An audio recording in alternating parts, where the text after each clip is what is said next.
What idea comes to mind when considering the country of North Korea? For me, I begin to think about the millions of citizens and the circumstances they face regularly. Consider the labor conditions you become familiar with, what's expected from you, the amount of hours, wages, or even salaries that you expect.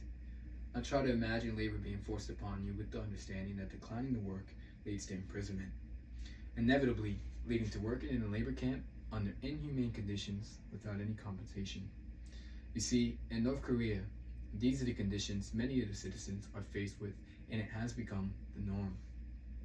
It's largely because of these extreme laws that some citizens have attempted to flee to seek refuge in neighboring lands, though this is considered to be an act of treason. With heavy reliance on the military, borders in North Korea are heavily guarded with lethal force being permitted.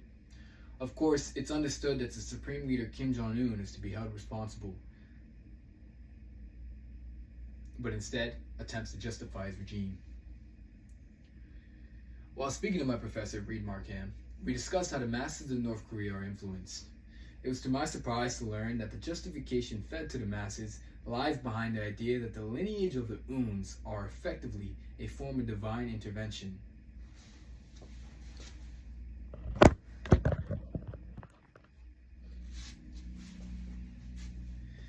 This entails that the passing of any rules are understood to be absolute for the citizens of North Korea. This structure of government led by Kim Jong-un has been documented in passing a series of labor laws deemed unprecedented, to say the least. For example, it was stated that any portraits of Kim Jong-un and Kim Sung II, the grandfather of the current Supreme Leader, Kim Jong-un, be held in the highest regard.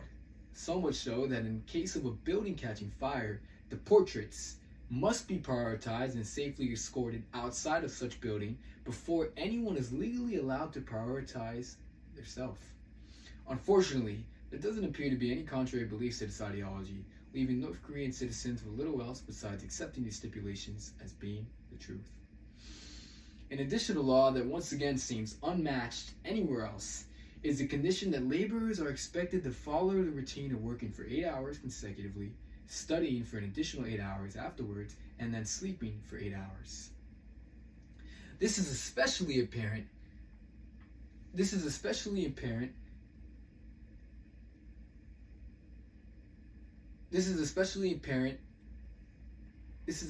mandated as a requirement for workers being employed under companies that originated outside of the borders.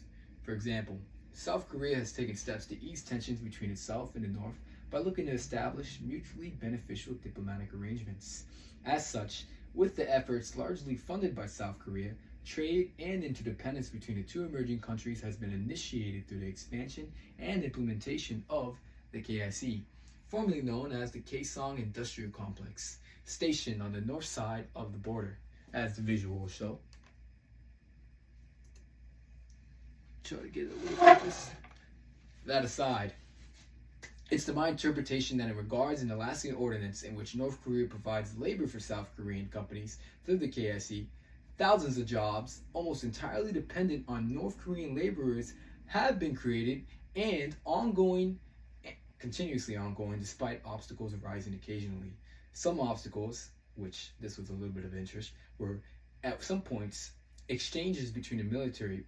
Actions taken by the military for each respective country were taken against each other, resulting in casualties. Yet, despite that, plans are in place to not only grow this complex, but for more companies subsidized by the South Korean government to go into North Korea to open up shops or to create more jobs for North Korean laborers.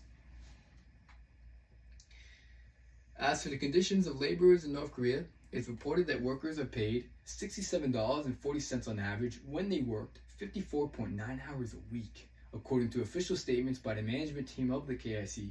Of course, it's important to mention the given conversion rate, which for their currency, I think it's South Korean won, or I'll make sure to check.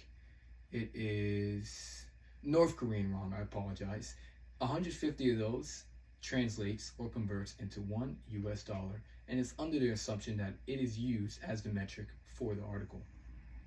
In conclusion, given the controlling nature of North Korea's government, labor conditions jointly operated by the South and North, there are lots of bits of information that tie together to clearly depict the reality citizens of North Korea are condemned to. As time being the only constant in this world, more information is likely to surface. But in the meantime, it's safe to say the majority of the 263 countries in this world, particularly the United States, have achieved more than acceptable working conditions. So out of respect for the millions contained within the North Korean borders, let's make the most of our freedoms and opportunities afforded to us. As the first slide said, thank you very much.